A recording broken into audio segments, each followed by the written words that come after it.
Oh, babihan na siya. Hi, friend ko. Tabihan ko muna.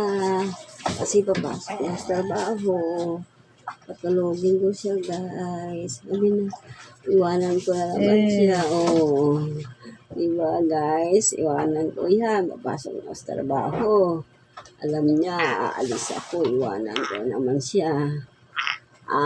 Hi, guys. Sabi niya, hi, guys. Hello. Ito ang ate ko. Gusto niya sumama sa akin. Magtrabaho ako. Ano? Ito, walang tulog to. Magdamag, nakikiramdam. Ngayon, alam niyang papasok ko sa trabaho. O, kakatapos niya lang ulit dide. Binigyan ko siya. Ayan na, gising na naman. O, hi ka na lang sa kanila.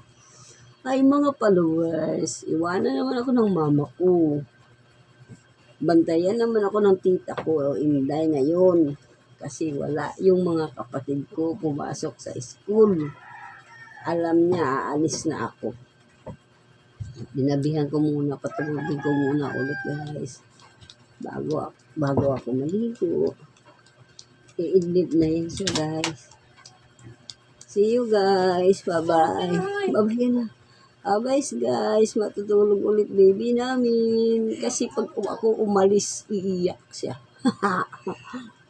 Bye-bye. Bye, guys.